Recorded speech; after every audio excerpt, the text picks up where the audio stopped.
નમસ્કાર દર્શક મિત્રો, હું જીગર દેવાણી આપ સૌનું સ્વાગત કરું છું ચર્ચા છડે ચોકમાં. દર્શક મિત્રો, 21 જૂનના રોજ યોજાયેલી વિસાવદર અને કડી વિધાનસભાની પેટા ચૂંટણીના પરિણામો જાહેર થઈ ગયા છે. ત્યારે ઉમેદવારો સહિત મતદારોમાં પણ એક જાતનો ઉત્સાહ જોવા મળ્યો. ત્યારે વિસાવદર બેઠક પર આપના ઉમેદવાર ગોપાલ ઇટાલિયાએ પ્રચંડ બહુમત સાથે જીત હાંસલ કરી, જેને લઈને કાર્યકરોમાં ખુશીની લહેર જોવા મળી. ગોપાલ ઇટાલિયાએ પણ જનતાનો આભાર વ્યક્ત કર્યો. જ્યારે મહેસાણા જિલ્લાની કડી બેઠક પર રાજેન્દ્ર ચાવડાની જીત થઈ છે. મહત્વપૂર્ણ છે કે વિસાવદર બેઠક ભાજપ, કોંગ્રેસ અને આપ વચ્ચે ત્રિપાખીયો જંગ ખેલાયો હતો, જેમાં આપ એટલે કે આમ આદમીના ઉમેદવાર ગોપાલ ઇટાલિયાએ ભાજપના કટ્ટર ઉમેદવાર કિરીટ પટેલ અને કોંગ્રેસના નારણ રાળપરિયાને હરાવીને જીતની બાજી મારી દીધી.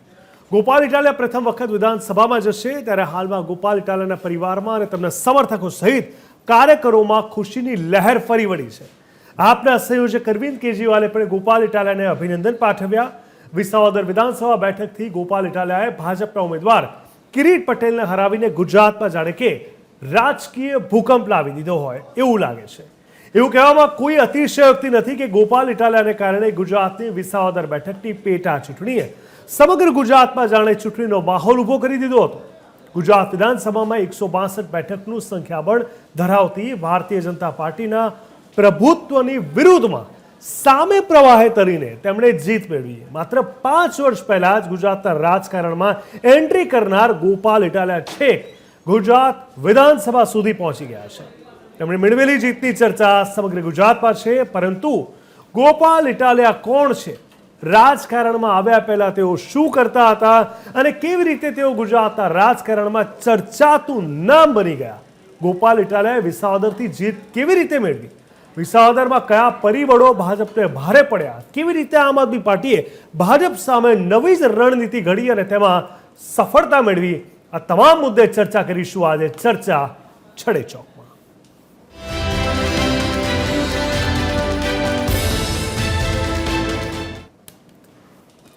વિસાવદર વિધાનસભાની પેટા ચૂંટણીમાં ભાજપને હરાવીને એક નવો જ ઇતિહાસ રચ્યો છે અને ગોપાલ ઇટાલિયાએ ભાજપના ઉમેદવાર કિરીટ પટેલને 17,000 કરતાં વધુ મતોથી માત આપી. અને આ સાથે જ વિસાવદરમાં વર્ષો પછી જીત મેળવવાનું ભાજપનું સ્વપ્ન રોડાઈ ગયું. જાણકારોનો મત પ્રમાણે આ જીત સાથે જ ગુજરાતમાં હવે આમ આદમી પાર્ટીના ફરી એક નવો પ્રાણ ફૂંકાયો. ગોપાલ ઇટાલિયા મૂળ વિસાવદરના નથી, પરંતુ તેમ છતાં પણ તેમણે વિસાવદરમાં જીત મેળવી અને શક્તિશાળી ભાજપ સંગઠનને હરાવ્યું છે. આથી તેમની જીતની વિશેષ ચર્ચા સ્વાભાવિક રીતે થવી જોઈએ. ગુજરાતની પેટા ચૂંટણીના મુખ્ય મુદ્દાઓ પર સૌપ્રથમ નજર કરીએ અને સમજવાની આપણે કોશિશ કરીએ કે કયા મુખ્ય મુદ્દાઓ કે જે અહીંયા અસર કરી ગયા, જેને કારણે ગોપાલ ઇટાલિયા સ્પષ્ટ રીતે ભારતીય જનતા પાર્ટી પર હાવી થયા છે. ગ્રાફિક્સના માધ્યમથી આપણે સમજવાની કોશિશ કરીશું એ તમામ મુખ્ય મુદ્દાઓને. અહીંયા સ્વાભાવિક છે ગુજરાતી પેટા ચૂંટણીમાં વહેલા ઉમેદવાર જાહેર કરી દેવાની જે આ રણનીતિ હતી તે આમ આદમી પાર્ટીને ફળી છે. વિસાવદરની જનતાનો જે મિજાજ હતો તે આમ આદમી પાર્ટી સમજી ચૂકી હતી અને સાથે જ પક્ષ પલટો વિસાવદરમાં સ્વાભાવિક રીતે આ મુદ્દો હોય, કારણ કે ગત ચૂંટણીમાં એ જ થયું, એટલે કે પક્ષ પલટો પણ અહીંયા હાવી થયો છે. એ મુદ્દો પણ ક્યાંક લોકોએ સમજ્યો. ગોપાલ ઇટાલિયાનો જે આક્રમક પ્રચાર હતો, પ્રસાર હતો, તે પણ અહીંયા સ્પષ્ટ રીતે હાવી થયો છે. ઇકો સેન્સિટિવ ઝોનને લઈને પણ તેઓ અગ્રેસિવ હતા, તે પણ અહીંયા ક્યાંક ક્યાંક કામ કરી ગયું. સાથે સાથે ભૂતકાળમાં 2012માં ગુજરાત પરિવર્તન પાર્ટીમાં કેશુભાઈ પટેલ જે જીત્યા હતા, કેશુભાઈ પટેલ અને ખેડૂતો સાથેનું જે જોડાણ હતું તે પણ અહીંયા એક ઇમોશનલ ફેક્ટર તરીકે કામ કરી ગયું છે. સાથે સાથે ભાજપના ઉમેદવાર કિરીટ પટેલ સામે પણ જે લોન કૌભાંડનો જે આખો મામલો તેમને ચર્ચામાં મૂક્યો હતો તે પણ અહીંયા હાવી થયો છે, આપણે જોઈ શકીએ છીએ. 2022ની હાર પછી પણ ગોપાલ ઇટાલિયા સક્રિય રહ્યા છે. આમ કહી શકાય કે ગોપાલ ઇટાલિયા સ્પષ્ટ રીતે અહીંયા ભારતીય જનતા પાર્ટી પર હાવી થયા. ગૃહમંત્રી પર જૂતું ફેંકવાથી લઈને અનેક વિવાદો પણ ક્યાંક ચર્ચામાં રહ્યા છે.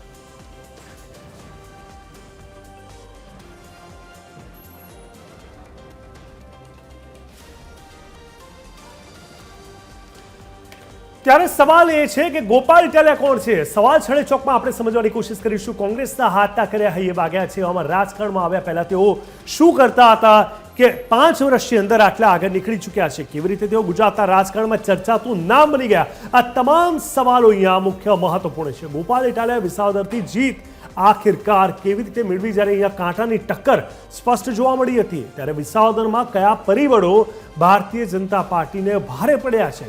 ગુજરાતમાં 162 સીટ જેની હોય એ પક્ષે હરાવવું કંઈક સામાન્ય વાત ના કહી શકાય. કેવી રીતે આમ આદમી પાર્ટીએ ભાજપ સામે નવી રણનીતિ ઘડી અને તેમાં સફળતા મેળવી, એ પણ અહીંયા એક મુખ્ય સવાલ છે. સાથે સાથે શું આમ આદમી પાર્ટી હવે કહી શકાય કે બીજા નંબરની પાર્ટી બની ગઈ? આ તમામ સવાલ આજે સમજીશું, જાણીશું. ચર્ચા છડે ચોકમાં. આ પરિણામ 2027નું સેમીફાઇનલ પરિણામ છે કે કેમ, એ પણ એક મુખ્ય મુદ્દો છે. રાહુલ ગાંધીની મહેનત, સ્વાભાવિક રીતે કોંગ્રેસ અધિવેશન અહીંયા થયું 64 વર્ષે, ત્યારે રાહુલ ગાંધીની આ મહેનત કેમ આ બે પેટા ચૂંટણીમાં રંગ ન લાવી શકી, એ પણ મોટો સવાલ છે.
તો ચર્ચાને આગળ વધારીએ પહેલા તમને સ્પષ્ટ રીતે બતાવી દઉં, જે રીતે આજનો આ જીતનો જશ્ન હતો. કડીની વાત કરીએ, વિસાવદરની વાત કરીએ, વિધાનસભા બેઠક ઉપર યોજાયેલી પેટા ચૂંટણીનું પરિણામ જાહેર થઈ ગયું છે, જ્યારે ગુજરાતના રાજકારણમાં એક નવો વળાંક લાવ્યો છે. વિસાવદર વિધાનસભા બેઠક પર આપના ગોપાલ ઇટાલિયાએ 17,581 મતથી ભવ્ય જીત હાંસલ કરી, જ્યારે ભાજપના કિરીટ પટેલ અને કોંગ્રેસના નીતિન રાણપરિયાની હાર થઈ છે. આ બંને બેઠકો પર ત્રિપાખીયો જંગ જોવા મળ્યો હતો, જેમાં ભાજપ, આમ આદમી પાર્ટી અને કોંગ્રેસના ઉમેદવારો વચ્ચે કાંટેકી ટક્કર જોવા મળી. કડીમાં 57.90% અને વિસાવદરમાં 56.89% મતદાન થયું હતું. આપ જોઈ શકો છો કે બંને જગ્યાએ જીતનો સ્પષ્ટ માહોલ જોવા મળી રહ્યો છે.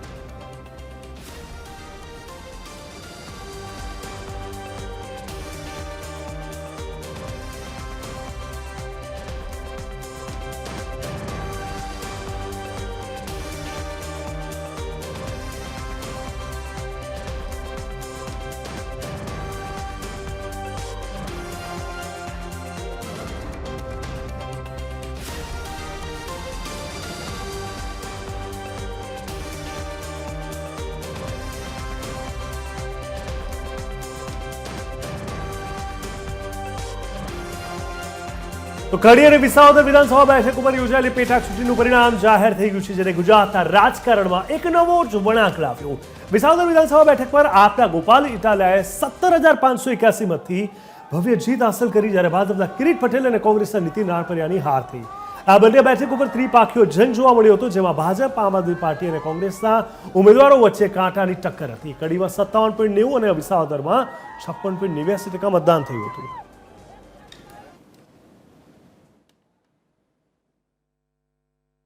અમારો મુદ્દો જનતાના જીવન સાથે જોડાયેલી બાબતો પર અમે સતત અમારી વાત રાખી. અમે ઇકોઝોનનો પ્રશ્ન, સૌની યોજનાના પાણીનો પ્રશ્ન, રોડ રસ્તાનો પ્રશ્ન, ટેકાના ભાવની ખરીદી કેન્દ્રમાં થયેલા ભ્રષ્ટાચારનો પ્રશ્ન, સહકારી મંડળીમાં થયેલા ભ્રષ્ટાચારનો પ્રશ્ન, 100 વારિયા પ્લોટ, બીપીએલનું કાર્ડ, આ પંથકની સરકારી શાળા અને દવાખાનાની અંદર સુવિધાઓની બાબત, આ પંથકની અંદર ગુંડાઓ જે છે મોટા પાયે કિરીટ પટેલે જે ગુંડાઓ બનાવ્યા છે, ગુંડા નાબૂદી અભિયાન, વિસાવદર અને ભેસાણમાં લાઇબ્રેરી બને, એ તમામ પ્રકારની બાબતો ઉપર અમે આ આખી ચૂંટણીનો પ્રચાર કર્યો હતો. જનતાએ પોતાના મુદ્દા ઉપર મત આપ્યો છે. જનતાનો ચુકાદો આવી ચૂક્યો છે. જનતાના ચુકાદાને વિનમ્ર ભાવે હું સ્વીકારું છું. મિત્રો, આ પંથકમાં મેં જે કાંઈ પણ લોકોને મારા મનનો સંકલ્પ કીધો છે એના ઉપર હું આવતીકાલથી જ કામે લાગવાનો છું. આ પંથકની મુખ્ય સમસ્યા ઇકોઝોન બાબતે ગોપાલ ઇટાલિયા 1 ઇંચ પાછું પગલું નહીં ભરે. ચર્ચા છેડે ચોકને આગળ લઈ જઈએ. શરૂઆત કરીશું. આપણી સાથે હિરેનભાઈ કોટક બીજેપી પ્રવક્તા જોડાયા છે. હિરેનભાઈ, ખૂબ ખૂબ સ્વાગત છે આપનું. સાથે જ કોંગ્રેસ પ્રવક્તા વિરમ દેસાઈ જોડાયા છે. વિરમભાઈ, આપનું પણ ખૂબ ખૂબ સ્વાગત છે. પ્રદ્યુમનસિંહ સરવૈયા જેઓ કે રાજકીય વિશ્લેષક છે. પ્રદ્યુમનભાઈ, આપનું પણ ખૂબ ખૂબ સ્વાગત છે. અને સાથે જ TV13ના પત્રકાર સંજય દવે પણ અહીંથી જોડાયા છે. સંજયભાઈ, આપનું પણ સ્વાગત છે. હિરેનભાઈ, શરૂઆત આપણાથી કરીશ. વિકાસની હંમેશા વાતો થાય છે અને ભારતીય જનતા પાર્ટીનો ગઢ કો, વર્ચસ્વ કો, પ્રભુત્વ કો, ઓળખાણ, આઈડેન્ટિફિકેશન કો એવું ગુજરાત અને હાઈએસ્ટ બેઠક 156 અને ત્યારબાદ વધીને 162 સુધી પહોંચેલી આ બેઠકોમાં પણ વિસાવદરમાં હારનો સામનો કરવો પડ્યો. કડીની વાત પછી પૂછીશ, એટલે સીધો વિસાવદરનો પહેલો પ્રશ્ન. હિરણભાઈ, શું લાગે છે ગોપાલ ઇટાલિયાનો ઝંઝાવત ક્યાં કહી શકાય કે પ્રચાર પ્રસાર કો, એમાં ભારતીય જનતા પાર્ટી ક્યાં પાછી પડી લોકોનો વિશ્વાસ જીતવામાં? સૌપ્રથમ તો મારે એ ખાસ કહેવું છે કે બંને બેઠકો પર વિજેતા ઉમેદવારોને ખૂબ ખૂબ અભિનંદન. બંને બેઠકો પર, ફરીથી હું અંડરલાઈન ને બોલ્ડ ટાઈપ કરું છું, બંને બેઠકો પર જીતેલા ઉમેદવારોને ખૂબ ખૂબ અભિનંદન અને રાજ્યના વિકાસમાં એમનો એ ફાળો આપે અને જેટલું શક્ય એટલું એમનો સમય છે એ માત્ર લોકોની વચ્ચે ફાળવે એવી બંનેને વિનંતી અને પ્રાર્થના છે. ખાસ કરીને જ્યારે આપણે ઝંઝાવાતી પ્રચારની વાત કરીએ તો ભારતીય જનતા પાર્ટીના પ્રચારમાં પણ કોઈ જ કમી નથી રહી અને લોકો સુધી કલ્યાણકારી યોજનાઓ સ્વાભાવિક રીતે પહોંચાડવાનું કામ પણ ભારતીય જનતા પાર્ટીના કાર્યકરોએ બંને બેઠકો પર ખૂબ સારી રીતે કર્યું છે. રાજ્ય સરકારની હોય કે કેન્દ્ર સરકારની બધી યોજનાઓનો લાભ લોકો સુધી પહોંચે એ સુનિશ્ચિત કરવાનું કામ ભારતીય જનતા પાર્ટીના એક અદના કાર્યકરોએ સતત કર્યું છે. અને ચૂંટણીનો ઝંઝાવાતી પ્રચાર છે ભારતીય જનતા પાર્ટી તરફથી પણ કંઈ જ બાકી નથી રાખવામાં આવ્યું. જેને જે રીતે લેવું હોય એટલે, પરંતુ જ્યારે પણ ચૂંટણી હોય ભારતીય જનતા પાર્ટીના કાર્યકર છે એ મચી પડે છે અને જેને પણ ટિકિટ મળે એના માટે થઈને એ કમળને લાવવાનું છે, કમળને ખીલવવાનું છે અને કમળને પહોંચાડવાનું છે હોલ સુધી. એ બહુ મહત્વની બાબત હંમેશા એ ધ્યાનમાં રહેતી હોય, તે લક્ષ્યમાં રહેતી હોય છે. ખાસ કરીને જ્યારે આપણે આ ચર્ચા કરતા હોઈએ તો કમળ નથી પહોંચી શક્યું, કમળનો સ્વીકાર નથી થયો. સવાલ એ છે, તમે આટલી બધી વાત કરી પણ વિસાવદરમાં કેમ આ થયું? ફરી એકવાર 156 કમળ ઓલરેડી ત્યાં છે જ અને એ 182 માંથી સૌપ્રથમ તો આપની પ્રસ્તાવનામાં આપે જે વાત કરી એ મુજબ જે પ્રકારે ગુજરાત છે એ મોડલ રહ્યું છે, ગુજરાત છે એ ભારતીય જનતા પાર્ટી માટે મહત્વનું કેન્દ્ર રહ્યું છે. સાચી વાત છે, ચોક્કસથી. જ્યારે ડબલ એન્જિનની વાત કરીએ તો એક એન્જિન ગુજરાતનું એ સૌથી મહત્વનું છે. પરંતુ 182 માંથી 156 બેઠકો છે તો સ્વાભાવિક રીતે કેટલીક બેઠકો પર ભારતીય જનતા પાર્ટીનું વર્ચસ્વ નથી અને એ થાય એના માટેના સતત પ્રયત્નો કરતા હોઈએ. 2007 પછી વિસાવદરની બેઠકની જો પહેલા ચર્ચા કરું તો વિસાવદરની બેઠક ઉપર ભારતીય જનતા પાર્ટીનો વિજય નથી રહ્યો, પરંતુ જે વોટ છે એ સ્થિર રહ્યો છે. એ સૌથી અગત્યની બાબત સમજવા જેવી છે. વિસાવદરમાં ભાજપનો વોટ શેર છે 2022માં 40.36% હતો. એટલે કે 59,148 એક વાત પૂરી કરી. 2025માં 39.24% રહ્યો. એટલે આ ફક્ત 1%નો નજીવો ઘટાડો છે જે દર્શાવે છે કે રાજકીય દ્રષ્ટિએ આ નગણ્ય ગણાય. તેમ છતાં 1% પણ ભારતીય જનતા પાર્ટીના કાર્યકર માટે ખરેખર બહુ જ મહત્વનો હોય છે અને એ 1%ની બાબત નથી, અહીંયા જીતની બાબત હતી અને એ નથી થઈ. વ્યક્તિગત એમની જે લોકપ્રિયતા હતી એ ઉપરાંત જે રીતે કોંગ્રેસની પણ નબળી સ્થિતિની વાત કરું એ હું કોંગ્રેસ પાસે આવું છું. મારો ખાલી એ સવાલ છે કે તમારી આખી કોર પેનલ જે કહેવાય ભારતીય જનતા પાર્ટીની પ્રચાર પ્રસારમાં તમામ મોટા નેતાઓ મંત્રીઓ એક સાથે એક જોરે જ્યારે લાગી ગયા હોય, પ્રચાર પ્રસારમાં કોઈ કમી ના હોય, છતાં પણ લોકો વિશ્વાસ નથી મેળવી શક્યા.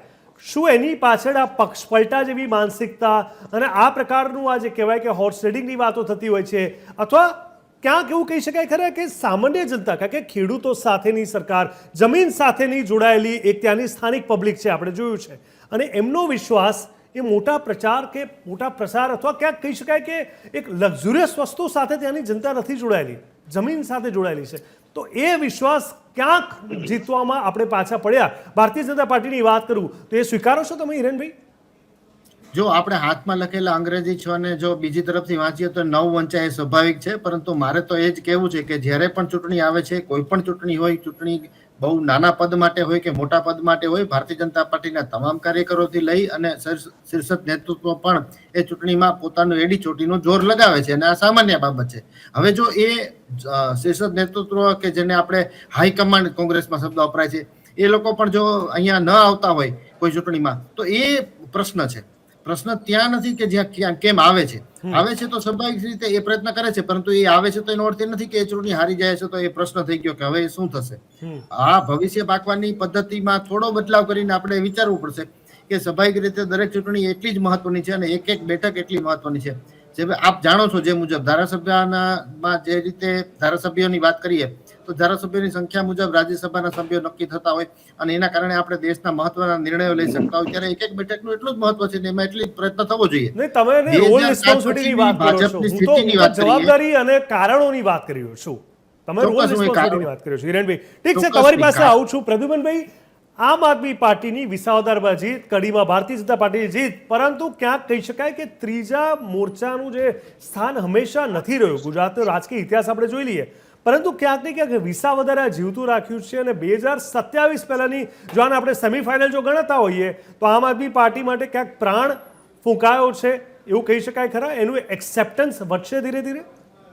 જી, આજના પરિણામે જે રીતે રાજ્યમાં રાજકીય લેવલે ગરમાવો ચોક્કસ ઊભો કર્યો છે, પરંતુ એમાં અનેક બાબતો એવી છે કે જ્યારે આટલી મોટી શક્તિનો ઉપયોગ કર્યો હોય, એટલા સાધનો ઉપયોગ કર્યો હોય સત્તાધારી પક્ષે, અને પેટા ચૂંટણીને એટલું મોટું મહત્વ આપી દીધું, એ એમની કદાચ મોટી ભૂલ છે. એના લીધે આપણે આની મોટી ચર્ચા થઈ રહી છે. બાકી પેટા ચૂંટણીનું આટલું મહત્વ આપવાનું જ ન હોય, પરંતુ સત્તાધારી પક્ષે જે રીતે આપ્યું અને તેમ છતાંય એને સફળતા ન મળી, એ એક વિચારવાનો વિષય છે, જેને લીધે આપણે અત્યારે ચર્ચા કરીએ છીએ કે આમ આદમી પાર્ટી શું હવે બીજા સ્થાને છે કે 2027નું સેમીફાઇનલ કહી શકાય. પણ હું માનું છું ત્યાં સુધી એટલું બધું તો મહત્વ હજી આપણે આપી ન શકીએ, કેમ કે આ પરિણામથી આમ આદમી પાર્ટીને ઉત્સાહ અને કોન્ફિડન્સ ચોક્કસ વધશે, પરંતુ એની પાસે સમય ઓછો છે. હવે આવનારો સમય જે 18 મહિનાનો સમય છે એ ઘણો ઓછો કહેવાય. હજી એની પાસે રાજ્યમાં જોઈએ તેવું સંગઠન નથી અને વૈચારિક રીતે પણ આમ આદમી ભટકેલી છે. ભલે અત્યારે આજે જે પરિણામ આવ્યું છે એ કોઈ આમ આદમી પાર્ટીના બેઝ ઉપર નથી આવ્યું, એ ચોક્કસ આવ્યું છે એક વ્યક્તિના લીધે, એક વ્યક્તિગત જે વહીવટી જાણકાર યુવા અને હોનહાર નેતાની છાપ ધરાવતો વ્યક્તિ, અને સ્થાનિક પ્રશ્નોમાં સત્તાધારી પક્ષ જાગૃત નથી રહ્યું, જેના લીધે આ પરિણામ આવ્યું છે. અને સ્થાનિક ઉમેદવાર જે બીજેપી એ પસંદ કર્યા છે એમાં એની ભૂલ પણ છે. એવા અનેક પ્રશ્નોને લીધે આમ આદમીને સફળતા મળી છે અને આ સફળતાને આપણે સ્વીકારવું પડે ચોક્કસ, અને ધાર્યા કરતા વધુ મતે આવ્યું છે. અને બીજેપી સાથે એ પણ જોવાનું છે કે છેલ્લી 3 ચૂંટણીથી બીજેપીનો ત્યાં પરંપરાગત વોટર્સ કહીએ તો 58,000 વોટ જ મેળવી શક્યા છે, અને આ વખતે પણ આટલી શક્તિ વેડફા પછી પણ 58,000 વોટ જ મળ્યા છે. એ એનો પોતાનો વોટર્સ ત્યાં વધારી નથી શક્યો. પરંતુ આપણે જોઈએ, તમે કહો છો જે 2027ની સેમીફાઇનલ, તો સેમીફાઇનલ તો ન કહી શકીએ, પરંતુ આ પરિણામ આમ આદમી અને કોંગ્રેસને ગઠબંધન કરવા માટે ચોક્કસ મજબૂર કરશે એવું દેખાય. અને કોંગ્રેસના કેટલાક નેતાઓ કદાચ આમ આદમીમાં ખેંચાય, જોકે જનરલી તો બીજેપીમાં જવાનું વધારે પસંદ કરે છે કોંગ્રેસના નેતાઓ, પરંતુ કદાચ આશા રહે. અને આ જે પરિણામ આવ્યું છે એને લીધે બીજેપીમાં મોટો બદલાવ આવશે, જેને કહેવાય ને કે આત્મમંથન થશે. અને બીજેપીનો તો એક સ્વભાવ રહ્યો છે, તુરંત બદલાવ કરે છે, તુરંત પોતાની ભૂલ સુધારે છે. એટલે ઘણી બધી આમાંની ભૂલો જે બહાર આવી છે એ સુધારશે.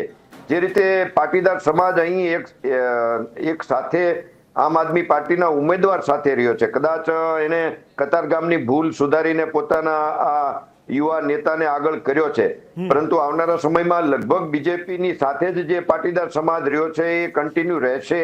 અને આંતરિક જે વિવાદો છે પાટીદાર સમાજના નેતાઓમાં, એ આવનારા સમયમાં બીજેપી સોલ્વ કરશે. એ જ રીતના બીજા અનેક સમાજોમાં જે નેતૃત્વની ખામી છે પાર્ટીમાં, બીજેપીમાં, એ પણ બીજેપી એ સમાધાનનો પ્રશ્ન જલ્દી સોલ્વ કરશે. એટલે અત્યારના સમયે આપણે આને ફાઇનલ તો ના કહી શકીએ, પરંતુ આશા રાખીએ કે કોંગ્રેસ પણ પોતાની ભૂલો જે છે આમાં ઘણી બધી એ પણ આત્મમંથન કરે અને એક મજબૂત લોકશાહી આ બે પરિણામોથી ઉભરી આવે રાજ્યમાં. હાજી, બિલકુલ બિલકુલ.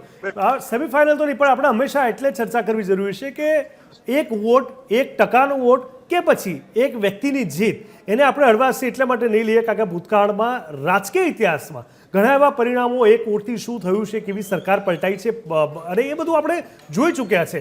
ત્યારે એક જનસંઘમાં જ્યારે બીજેપીની જ્યારે શરૂઆતમાં 1-2 સીટ હતી અને એ પછી જે આખો વિસ્તાર થયો, વિકાસ થયો અને એક એક્સેપ્ટન્સ મળ્યું, એ પણ એક મોટું ઉદાહરણ છે.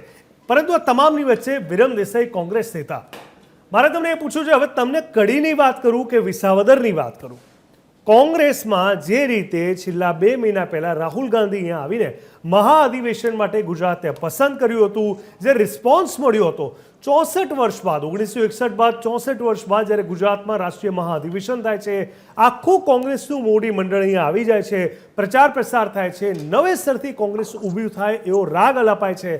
પરંતુ પેટા ચૂંટણીની આ 2 સીટની વાત કરીએ તો ફરી એકવાર પેટા ચૂંટણીમાં પણ ગુજરાતની જનતા કોંગ્રેસ પર વિશ્વાસ નથી મૂકતી, કોંગ્રેસ ભરોસો નથી જીતી શકતી અને કોંગ્રેસ ફરી એકવાર મોટી હારનો સામનો કરે છે. માત્ર એટલું જ નહીં, શક્તિસિંહનું પણ રાજીનામું તાત્કાલિક ધોરણે આવી ગયું છે. તો કોંગ્રેસ માટે શું હવે કોઈ આશાનું કિરણ પણ નથી બચ્યું એવું કહી શકાય ગુજરાતમાં?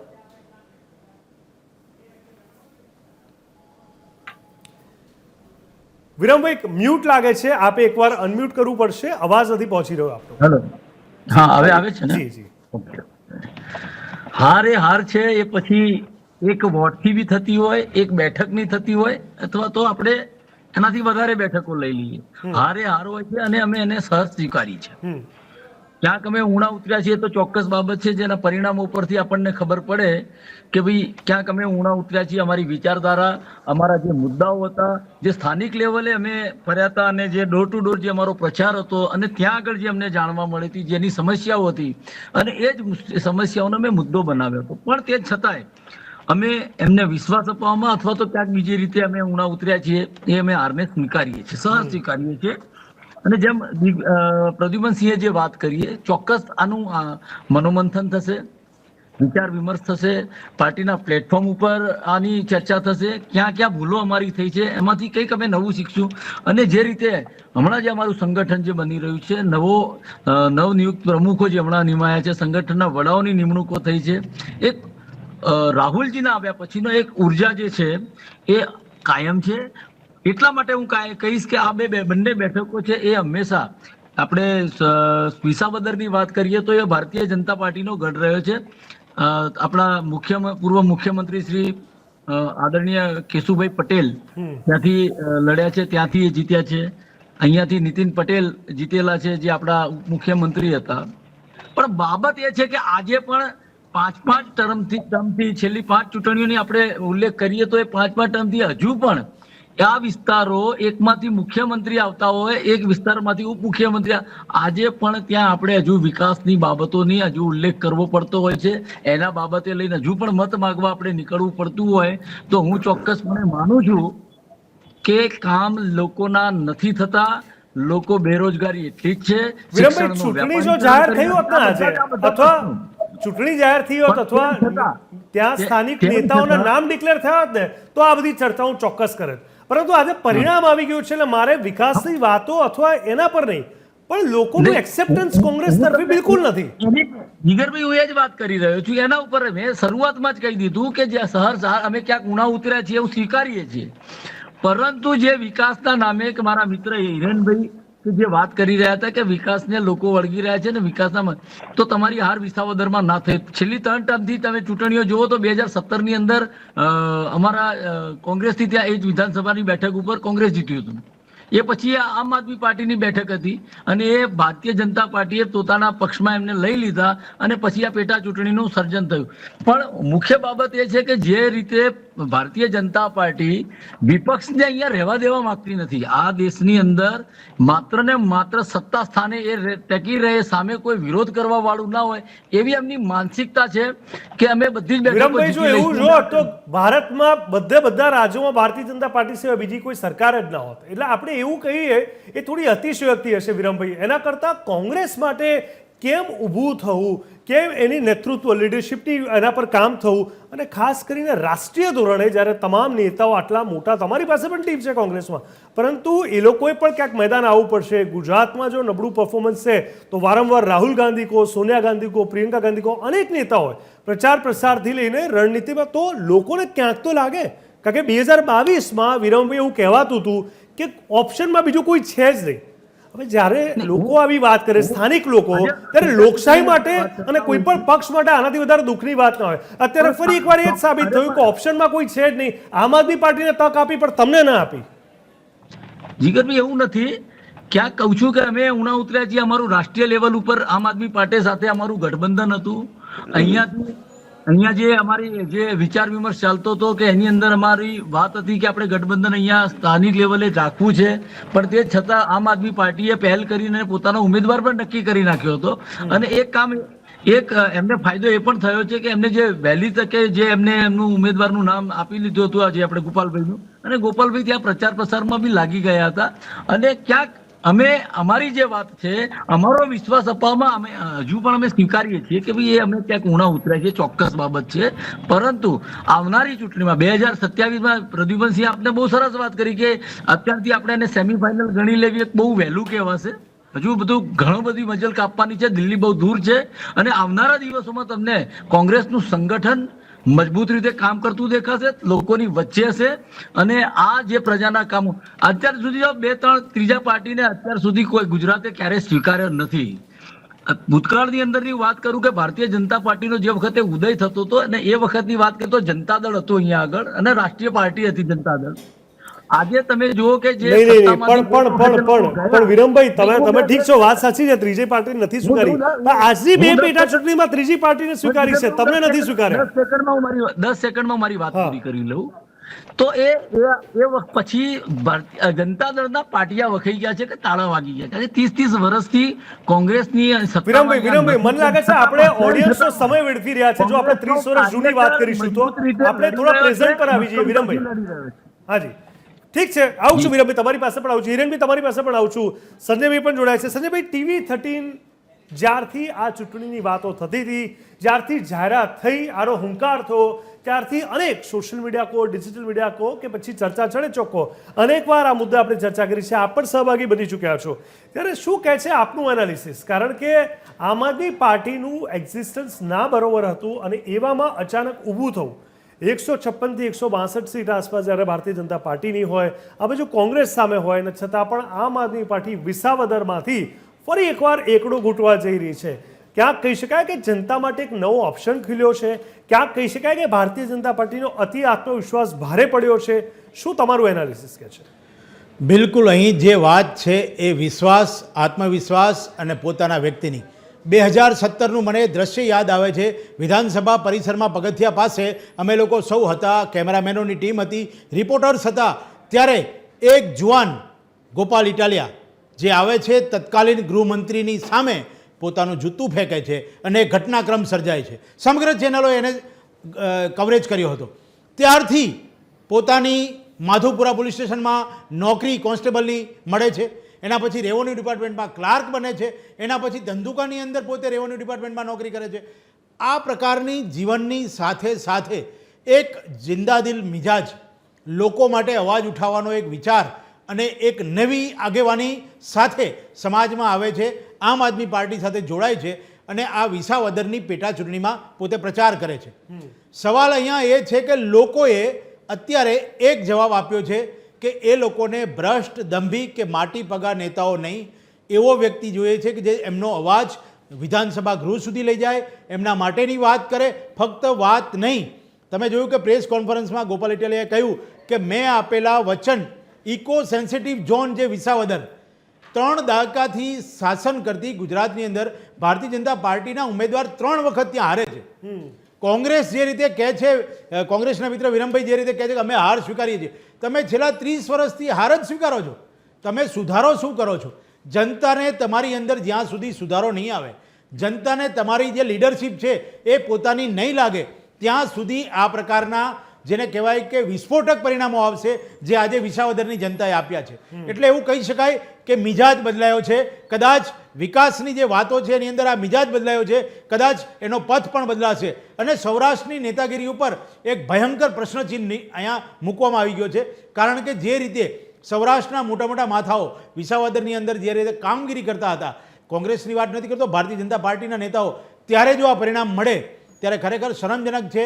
ક્યાંક એમાંથી શીખવાનું છે. ભારતીય જનતા પાર્ટીએ, કોંગ્રેસ તો શીખે જ છે આટલા વર્ષોથી, કારણ કે શક્તિસિંહને ગુમાવવા આ કોંગ્રેસ માટે 2027ની ચૂંટણી માટે બહુ મોટી ખોટ કહી શકાય. બહુ સાચી વાત છે. શક્તિસિંહને લઈને પણ આવું છું કોંગ્રેસ નેતા પાસે. પરંતુ હિરેનભાઈ, હવે ભાજપ માટે આ ચૂંટણીના પરિણામથી શું નવી શીખ મળશે? કારણ કે ભાજપે ઈડી ચૂંટણીનું જોર લગાવ્યું, તમામ મોટા નેતાઓને મૂકી દીધા, જયેશ શાદળે જેવા દિગ્ગજ નેતાઓ પ્રભારી પણ બન્યા, તમામ લોકો, સીએમ को, CR पाटिल को, जयेश शादड़िया को, સૌરાષ્ટ્રના સ્થાનિક મોટા નેતા को, નામાંકિત હોદ્દેદારો को, એ બધાને ઈડી ચોટીનું જોર લગાવવા દેવા પર મજબૂર કરવામાં આવ્યા હોવા છતાં ગોપાલ ઇટાલિયા સમગ્ર પાર્ટી પર હાવી થયા. શું આ ગોપાલ ઇટાલિયાની તાકાત? શું આમ આદમી પાર્ટી પરનો વિશ્વાસ કે પછી ભાજપ પરનો ના વિશ્વાસ? શું કહેશો? કે પછી ક્યાંક ને ક્યાંક સ્થાનિક ધોરણની તમામ મુદ્દાને લઈને જ્યાં ઇકો સેન્સિટિવની વાત કરીએ કે સ્થાનિક મુદ્દાઓના વિસાવદરની વાત કરીએ, એમાં ભારતીય જનતા પાર્ટીની નિષ્ફળતા શું, કેવી રીતે મૂલવો છો તેને? જો જીગરભાઈ, આપના ઉમેદવાર ગોપાલ ઇટાલિયા જે 2015ના પટેલ આંદોલનના પ્રમુખ ચહેરા હતા, વ્યક્તિગત એમની લોકપ્રિયતા ચોક્કસપણે અને સ્થાનિક પટેલ સમુદાયનો ટેકો પણ એમને રહ્યો. પણ જો આપ અથવા કોંગ્રેસ બીજો કોઈ ઉમેદવાર ઉભો રાખ્યો તો ભાજપની હારનો માર્જિન ઘટી શક્યો હતો અથવા પરિણામ અલગ થઈ શક્યો હતો. બંને બાબતો છે. ભાજપ માટે આ સ્થિતિ છે એ નુકસાન એટલા માટે નથી કે વિસાવદર બેઠક ભાજપે 2017 પછી જીતી જ નથી, તેથી હાર ભાજપના રાજકીય પ્રભુત્વને અસર કરતી નથી. 156 બેઠકોની વાત કરીએ તો 182 માંથી 156 બાદ કરતા 16 બેઠકો ઉપર અમારે પૂરું લક્ષ્ય આપવું પડશે. તમે જે પ્રશ્ન પૂછ્યો એમાં માત્ર ભવિષ્યમાં ભારતીય જનતા પાર્ટીએ શું બોધપાઠ લેવાનો એ કેવું જરૂરી છે. માત્ર ઉણા ઉતર્યા એમ કહેવાથી વાત પૂરી નથી થતી. કોંગ્રેસના મિત્રએ કહ્યું કે ઉણા ઉતર્યા અને પછી કહ્યું કે ભારતીય જનતા પાર્ટી વિપક્ષને રહેવા દેવા માંગતી નથી. હવે ભારતીય જનતા પાર્ટી વિપક્ષને રહેવા દેવા નથી માંગતી કે ઉણા ઉતર્યા, બેમાંથી એક નક્કી કરવાનું છે. પરંતુ ભાજપની આ સ્થિતિ નથી. ભાજપ પાસે વિઝન ક્લિયર છે.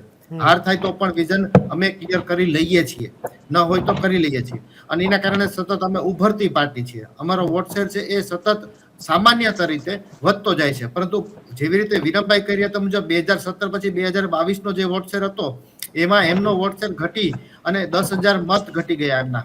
એ ઘટી ગયેલા મત આમ આદમી પાર્ટી પાસે પહોંચ્યા છે. ભાજપે આ બેઠક ઉપર પૂરેપૂરું જોર લગાવ્યું, જેમાં કેન્દ્રીય મંત્રી CR પાટીલ સાહેબની ઉપસ્થિતિ, સ્નેહ મિલન સમારંભ, કાર્યકર્તા સંમેલન બધા થાય છે. આ પ્રયાસ છતાં ભાજપનો વોટ શેર સ્થિર રહ્યો, જે દર્શાવે છે કે ભાજપની સંગઠનાત્મક શક્તિ અને સમર્થન અકબંધ છે. પરંતુ અમે અકબંધથી આગળ જ વધવા માંગીએ છીએ. એ જ અમારું મનોમંથન હશે ને એ જ અમારું ચિંતન હશે. અમે શું ચિંતન કરીશું એ સ્થિતિ પણ અમારી સામે હોય છે અને અમે એના પરિણામો પણ આપીએ છીએ. પણ હિરેનભાઈ, આંકડામાં ચૂંટણીમાંથી એવું જ કહેવાય ને કે જો જીતા વહી સિકંદર. હવે એમાં વોટ શેર, તમારી વાત સાચી છે, એનાલિસિસ માટે સારું લાગે. જીગરભાઈ, મેં શરૂઆત જ બંને જીતેલા ઉમેદવારોને અભિનંદન આપીને જ કરી છે. એમાં સ્વાભાવિક રીતે વિસાવદરના ગોપાલભાઈ ઇટાલિયા પણ આવી જાય. એ જીત્યા છે અને એ પણ ગુજરાતના વિકાસ માટે જે કંઈ પણ કરી શકતા એમનું યોગદાન આપે અને એ જ સ્થિતિની વાત કરી છે. તો અમે ચોક્કસપણે એ કરીએ છીએ. જીત હારનો પણ સ્વીકાર કરીએ છીએ અને એમની જીતનો પણ સ્વીકાર કરીએ છીએ. પરંતુ સ્વાભાવિક રીતે આપણે આપણા ગુજરાતને સ્વાભાવિક રીતે જયારે પારાશીસી બનાવીને રાષ્ટ્ર સમક્ષ મૂકી રહ્યા હોય, આજે જયારે વિશ્વની અનેક આર્થિક સંસ્થાઓ છે પણ એ જયારે ગુજરાત તરફ મીટ માંડી રહી હોય, ગુજરાત રેડ કાર્પેટ આપીને જયારે કર્યું, ત્યારે સ્વાભાવિક રીતે એક એવો રાજકીય પક્ષ આવો જોઈએ જે માત્ર રાષ્ટ્રના કલ્યાણ માટે સમર્પિત હોય. કોંગ્રેસની નબળી સ્થિતિની બાબતમાં પણ આપણે એક વસ્તુ મહત્વની છે કે પ્રમુખ જેવી રીતે ભાઈએ વાત કરી એ મુજબ શક્તિસિંહ ગોહિલનું રાજીનામું એ કોંગ્રેસની આંતરિક અસ્થિરતા અને નેતૃત્વની નિષ્ફળતા પણ દર્શાવે છે. કોંગ્રેસના મતદારોએ આપને સમર્થન આપ્યું, જે દર્શાવે છે કે વિરોધી વોટનું ધ્રુવીકરણ ભાજપની સામે નહીં પરંતુ કોંગ્રેસની નબળાઈના કારણે થયું. આ બધી બાબતોને જો વધારે સારી રીતે સમજીએ તો આનું વિશ્લેષણ થઈ શકે એમ છે. પરંતુ ભારતીય જનતા પાર્ટી સ્વાભાવિક રીતે સ્વકેન્દ્રીય રહી અને હંમેશા એમની થયેલી ભૂલો, ક્ષતિઓ એને સુધારવાના પ્રયત્નમાં હોય છે. માત્ર એક બેઠક પૂરતી વાત નથી. બાકીની જેટલી બેઠકો 182 માંથી નથી મળી એ બેઠકો માટે પણ આ જ બેઠકની ચર્ચા અને આ બેઠકની જ ચિંતન કરીને અમે આવતી હિરેનભાઈ બહુ સરસ વાત કરી. તમે જેટલી બેઠકો નથી મળી એનો ઉલ્લેખ કર્યો, પરંતુ ઘણી બેઠકો નથી મળી પણ પક્ષ પલટાના ભાગરૂપે પછીથી મળી ગઈ હતી. તો એ બેઠક મળીમાં ગણશો કે નથી મળીમાં ગણશો તમે? ના, ચોક્કસપણે હું સામાન્ય ચૂંટણીઓની વાત કરી રહ્યો છું, પરંતુ જે લોકો ભારતીય જનતા પાર્ટીમાં જેમણે પ્રવેશ કર્યો, જે લોકો અન્ય પક્ષોમાંથી ભારતીય જનતા પાર્ટીમાં આવ્યા, એમાં પણ બહુ મહત્વની બાબત એ સમજવા જેવી હતી કે જ્યારે પણ કોંગ્રેસે ખાસ કરીને આવી વાતો કરી છે અથવા અન્ય વિપક્ષોએ પણ જેમાંથી આવ્યા હોય કે અમારે ત્યાંથી આવેલા ઉમેદવાર છે એને ડરાવવામાં આવ્યા અથવા એમને લલચાવવામાં આવ્યા, તો ડરપોક અને લાલચુ ઉમેદવારોને તમે શું ટિકિટ આપી હતી? નહીં, એવું નથી. એકચ્યુઅલમાં સિચ્યુએશન એવી હતી, એ સમજે છે અને આપણે પણ બધાને સમજાવવું જરૂરી છે કે જે લોકો પોતે જ્યારે ચૂંટાય છે ત્યારે સ્વાભાવિક રીતે એમના જે મતદારો છે એમના મતદારોને માટે જે કંઈ પણ એમને કરવું છે એ સ્વાભાવિક રીતે એ જ્યારે મતદારોનો પોતાનો વ્યૂ છે એ બદલાય અને જે ભારતીય જનતા પાર્ટી તરફ જતો હોય ત્યારે સ્વાભાવિક રીતે એ એમના મતદારોને વફાદાર છે એ લોકો. એક્ઝામ્પલ હિરેનભાઈ, જેમ કે ભૂપેન્દ્ર ભાયાણીને 2022માં જીતાડવામાં આવ્યા તો ઘણા લોકોએ ભૂપેન્દ્રભાઈને પસંદ કર્યા હશે, ઘણા લોકોએ આમ આદમી પાર્ટીને પસંદ કરી હશે, પણ ઓવરઓલ ભારતીય જનતા પાર્ટીને નહીં જ પસંદ કરી હોય એ જગ્યાના લોકોએ, એટલે જ જીત્યા છે. ચાહે વાત ભૂપેન્દ્રભાઈની હોય કે આમ આદમી પાર્ટીની હોય, પણ છતાં પણ એ પછી ભારતીય જનતા પાર્ટીમાં જાય છે. તો એ શું સ્થાનિક લોકો સાથેનો વિશ્વાસઘાત નથી જે લોકોએ મત આપ્યા છે? નહીં, સાંભળો, તમે જ્યારે પણ સ્થાનિક લોકો એ બધા લોકોએ સ્વાભાવિક રીતે ફરીથી ચૂંટણી લડી છે, ફરીથી ચૂંટણી લડી અને ફરીથી લોકોનો વિશ્વાસ હાંસલ કરીને પછી પહોંચ્યા છે, તો સ્વાભાવિક રીતે લોકોના મતથી જ લોકોના સમર્થનથી પહોંચ્યા છે. અને એ લોકોનું સમર્થન છે એ કઈ તરફ છે એ એમને જ્યારે ઉમેદવારને ખ્યાલ આવે છે ત્યારે સ્વાભાવિક રીતે એ પક્ષમાં ભારતીય જનતા પાર્ટીમાં પ્રવેશ કરતા હોય છે અને ભારતીય જનતા પાર્ટીમાં પ્રવેશ કરવાનો ફાયદો પણ સ્થાનિક મતદારોને થતો હોય છે. વિસાવદરની બાબતમાં પણ ભવિષ્યમાં ચોક્કસપણે વિસાવદરની જનતાને પણ એ વસ્તુનો અનુભવ થશે, પરંતુ આપણે ભારતીય જનતા પાર્ટીની બાબતમાં કહીએ તો જ્યારે 2007થી ભારતીય જનતા પાર્ટીની ત્યાં ઉમેદવાર નથી તો પણ વિકાસમાં કશો જ ફેરફાર નથી કરવામાં આવ્યો અને સરકારી યોજનાઓ સ્વાભાવિક રીતે કોઈ પણ જિલ્લામાં એક સરખી એક સમાન રીતે લાગુ ઠીક છે. બીજો એક અગત્યનો સવાલ છે તમને લઈને કે ભૂપેન્દ્ર ભાયાણીને ટિકિટ ન આપવામાં આવી એ પણ મુદ્દો હતો. હવે જીતેલો ઉમેદવાર જે ભારતીય જનતા પાર્ટીમાં જાય છે તો ક્યાંક લાગે છે કે એમને મેદાન ઉતારવામાં આવ્યા હોત તો કદાચ એક તમારા માટે સ્કોપ હતો, અથવા પછી પહેલેથી કોન્ફિડન્ટ જ નહોતો ગોપાલ ઇટાલાના હુંકારને લઈને? ના, બિલકુલ બંને બાબતો અહીંયા અસ્થાને છે, એટલા માટે કે ભારતીય જનતા પાર્ટીમાં ઉમેદવારની પસંદગી છે એ એમના જે બેઝિક જે નેતૃત્વ છે, એમનો જે અનુભવ છે, એમનો જે સ્થાનિક જોડાણ છે એ બધાના આધારે થતી હોય અને જ્યારે પણ એ પસંદગી થાય ત્યારે એ કમળને જીતાડવાનું છે એ ભાવના રહેતી હોય છે. વ્યક્તિગત ભાવનાઓથી ચાલતું નથી અને વ્યક્તિગત ભાવનાઓથી સ્વાભાવિક રીતે દેશને આગળ ન લઈ જઈ શકાય. જ્યારે ભારતના પ્રધાનમંત્રી માનનીય નરેન્દ્રભાઈ મોદી સાહેબ પોતાની જાતને પ્રધાન સેવક કહેતા હોય તો એને પ્રધાન સેવક તરીકે જ જીવતા હોય તો સ્વાભાવિક રીતે આ સંદેશને નીચે સુધી પણ એટલો જ પહોંચતો હોય છે અને એ સંદેશના આધારે એક કમળ જીતાડવાનું છે. જે પણ એટલો સ્વીકારો છે ને કે જેને પણ ટિકિટ આપી, કિરીટભાઈને આપી કે બીજા કોઈને આપી હોત તમે, તો આ ક્યાંક સ્વીકારવામાં તો નથી આવ્યું, નિર્ણય ક્યાંક સાચો સાબિત નથી થયો અને વિશ્વાસ નથી જીતાયો. ખેર, આવું છું હિરેનભાઈ તમારી પાસે. હવે પ્રદ્યુમનભાઈ, ક્યાંક કહી શકાય કે આપણે આખી આ ચૂંટણીની જ્યારે વાત કરીએ, શરૂઆતમાં તમે કીધું કે અત્યારે આના આટલું મહત્વ ન મળવું જોઈએ, પણ વિધાનસભાની અંદર અવાજ ઉઠાવનાર કોંગ્રેસના કોઈ એવા મજબૂત નેતા ન હોય અને એવા સમયે ગોપાલ ઇટાલા જેવો અવાજ, ગોપાલ ઇટાલા જેવું વ્યક્તિત્વ અને ગોપાલ ઇટાલા જેવો વ્યક્તિ કે જે હુંકાર ભરીને 5 જ વર્ષ થયા હોય, એકવાર હાર્યા હોય છતાં પણ એવી જગ્યાએ જ્યાં ત્યાં સ્થાનિક પણ નથી ત્યાંથી એ ચૂંટણી જીતીને આવે, ત્યારે સ્વાભાવિક રીતે વિધાનસભામાં એમના વિરોધનો અવાજ કંઈક અલગ જ હશે. શું એ કન્સિડર થશે? શું એની અસર ગુજરાતના વિકાસ કાર્યો પર પડશે? શું ભારતીય જનતા પાર્ટીએ તેને સાંભળવો પડશે આગળના સમયમાં? પ્રદ્યુમનભાઈ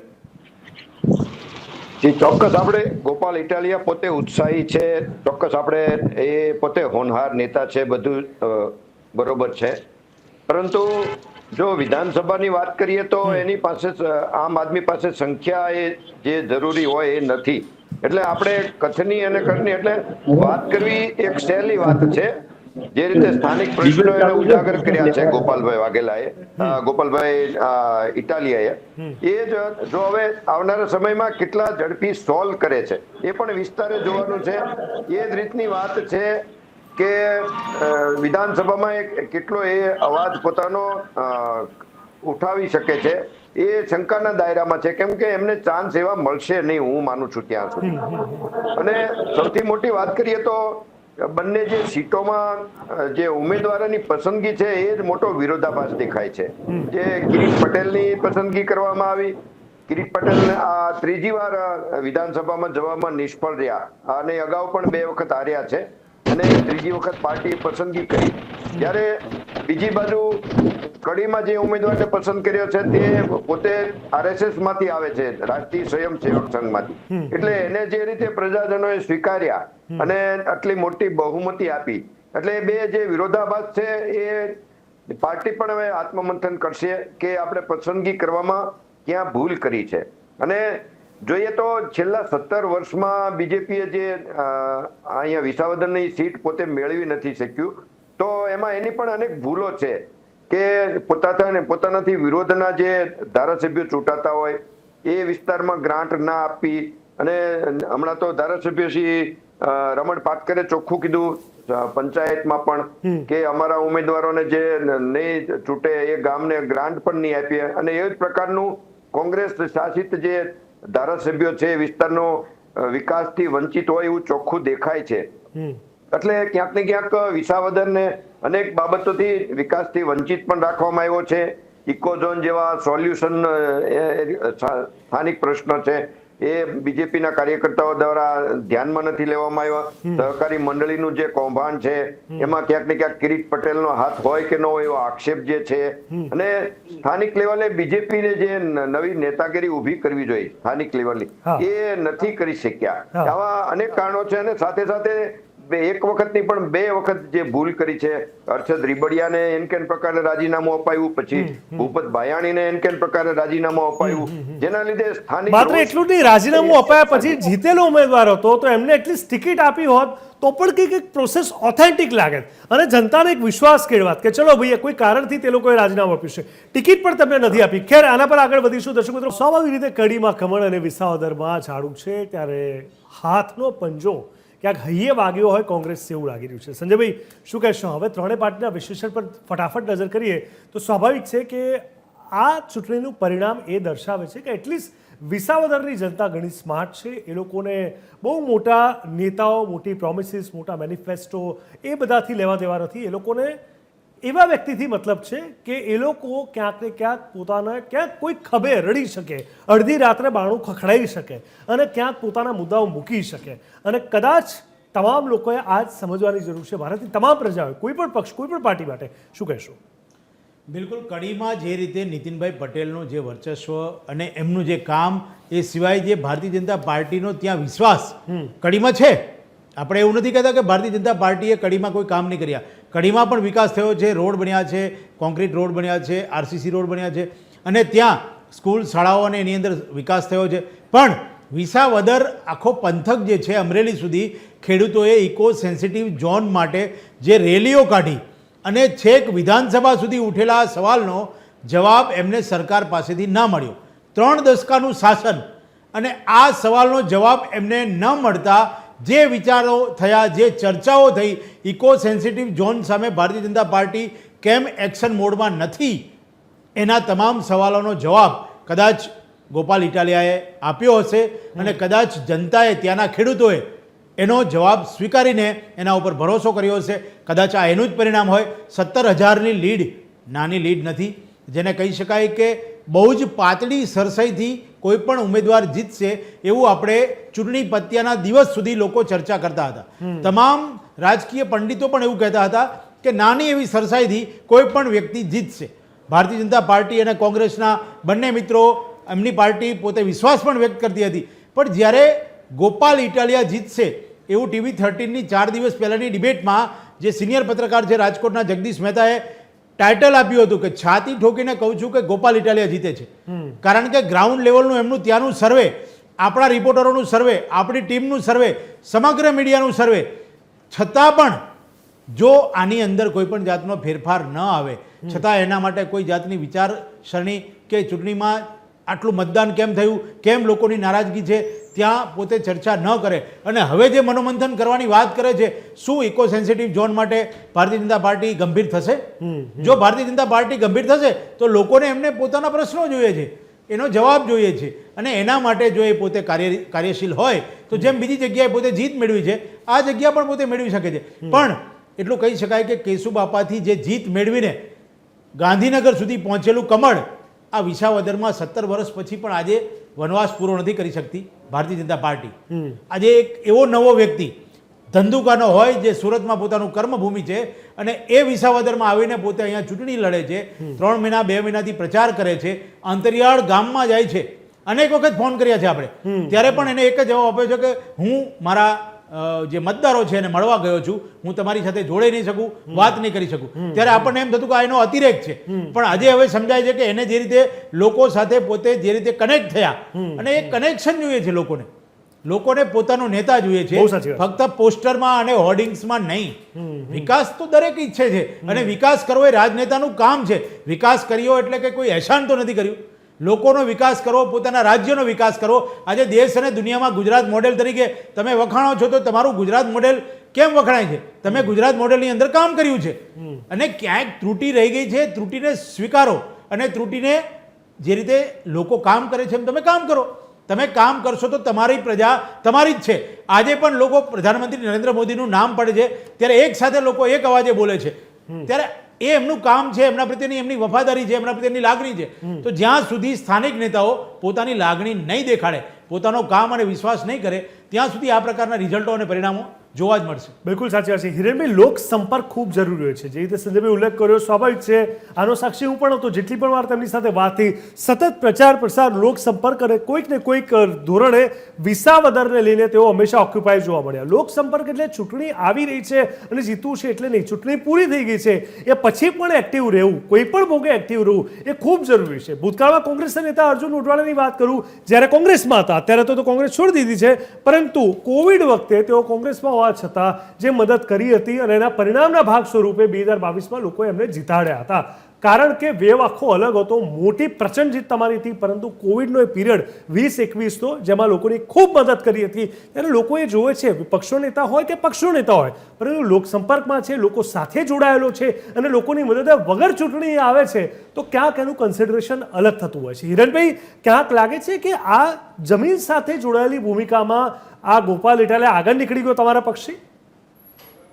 એક્ઝેક્ટલી, બહુ સરસ વાત કરી આપે કે આગળ નીકળી ગયા, ચોક્કસપણે આગળ નીકળી ગયા. અને એ આગળ નીકળી ગયામાં એક ખાસ બાબત ઉમેરવી જરૂરી છે કે વિધાનસભા હોય કે લોકસભા, જ્યાં જંગી બહુમતી છે ભારતીય જનતા પાર્ટીને, એ ભારતીય જનતા પાર્ટીના તમામ ઉમેદવારો, નરેન્દ્રભાઈનો ઉલ્લેખ કર્યો એ માટે પણ હું ખાસ આભાર માનું છું કે નરેન્દ્રભાઈ જે ચીલો ચાત્યો છે એ લોકોના સંપર્કમાં રહેવું. અને લોકોના સંપર્કમાં રહેવું માત્ર એટલું જરૂરી નથી, પરંતુ લોકો સુધી સરકારની યોજનાઓ અને સંગઠનની સેવાઓ પહોંચાડવી જોઈએ. અર્જુનભાઈનો જેમ આપણે ઉલ્લેખ કર્યો એ મુજબ ભારતીય જનતા પાર્ટીના સંગઠને પણ કોરોના કાળમાં ખૂબ જ સખત કામ કર્યું હતું. અને એ જ વસ્તુમાં કોંગ્રેસની જો સામાન્ય સુર નીકળી હતો, અર્જુનભાઈને બાદ કરતા અર્જુનભાઈની વાત આપે કરી, પરંતુ જે પ્રકારે કોંગ્રેસનો સુર નીકળ્યો હતો, અમારી સરકાર નથી તો અમે શું કરી શકીએ, પરંતુ સંગઠન દ્વારા સેવા કરીને ભારતીય જનતા પાર્ટીના સંગઠને પણ બતાવી આપ્યું કે દરેક કાર્યકર છે એ માત્ર સેવાનો એક પ્રતીક છે અને એ પ્રતીક બનીને કામ કર્યું. હવે જે બાબત ખાસ કરીને જે સામે આવે છે કે લોકો સાથે જે ગોપાલભાઈ આગળ નીકળી ગયા, ચોક્કસપણે અહીંયા મનોમંથન અને ચિંતનની બાબતમાં ભારતીય જનતા પાર્ટી ખૂબ જ સ્પષ્ટ છે. પહેલા કહ્યું એ મુજબ જ કે જ્યારે આ બાબત આવશે ત્યારે અમે માત્ર એક નહીં, બાકીની તમામ બેઠકો ઉપર પણ આ જ વિચારીશું અને આ જ પ્રકારે કામ કરીશું કે લોકો સુધી પહોંચવામાં ક્યાં ઉણપ રહી ગઈ હશે. પરંતુ ભારતીય જનતા પાર્ટીના કાર્યકરે વિસાવદરમાં કે કડીમાં ચોક્કસપણે જીત થઈ છે, બહુ જ મોટી જીત થઈ છે, 38,000થી વધુ મતની. પરંતુ વિસાવદરની જે હાર છે એમાં ભારતીય જનતા પાર્ટીના કાર્યકરોએ કમર કસવામાં કશું જ બાકી નથી રાખ્યું. ઠીક છે, માત્ર લોકસંપર્ક જ એક પાસું નથી હોતું, અનેક બીજા પરિબળો કામ કરતા હોય છે. એને પરિબળોને તમામ પરિબળોને ચકાસવામાં આવશે ને એને સુધારવામાં પણ આવશે ને એ આવનારા દિવસો આપણે જોઈ શકીશું. બિલકુલ, પરંતુ એ પરિબળો વિસાવદરની અંદર કામ નથી લાગ્યા, એ પણ ક્યાંક મનોમંથન થવું ખૂબ જરૂરી છે. કોંગ્રેસ નેતાને હું પૂછવા માંગીશ, શક્તિસિંહ ગોહિલનું રાજીનામું કેટલો મોટો ઝટકો આપ માનો છો? શક્તિસિંહ ગોહિલનું રાજીનામું અને તેમની જવાબદારી, અને હવે જેટલા પણ મોટા માથા કોંગ્રેસના પાયામાં રહ્યા હતા, એક પછી એક કોંગ્રેસ છોડી રહ્યા છે અને કોંગ્રેસથી દૂર ભાગી રહ્યા છે, ત્યારે હવે કોંગ્રેસ માટે કોઈ એવું મોટું નામ, આપણે શંકરસિંહ વાઘેલા બાપુથી શરૂઆત કરીએ, ત્યારબાદ અર્જુન મોઢવાડાની વાત કરીએ, સિદ્ધાર્થભાઈની વાત કરીએ, હવે ખાસ કરીને ક્યાંક કોઈ ડીએક્ટિવ પણ થઈ ગયા છે અને હવે શક્તિસિંહ ગોહિલ પણ કોંગ્રેસ સાથે નથી જોડાયા. આજે તમને રાજીનામું આપ્યું છે. કહી શકાય કે કોંગ્રેસ માટે હવે ઊભું થવું કદાચ મુશ્કેલ નહીં, પરંતુ અતિ મુશ્કેલ થઈ રહ્યું છે. જીગરભાઈ, સૌથી પહેલા તો શક્તિસિંહ ગોહિલે કોંગ્રેસમાંથી રાજીનામું નથી આપ્યું, એમને હોદ્દા ઉપરથી રાજીનામું આપ્યું છે અને એમને નૈતિક જવાબદારી સ્વીકારી હું એ હોદ્દાની જ વાત કરું છું. એ જવાબદારી સ્વીકારી બહુ મોટી વાત છે. ત્યારે પ્રશ્ન એ પણ છે, બિલકુલ બિલકુલ હું એના પર પણ આવું છું. પ્રશ્ન એ પણ છે, એમને હારની જે જવાબદારી સ્વીકારી, તો હાર તો છેલ્લા એક દાયકાથી થઈ રહી છે.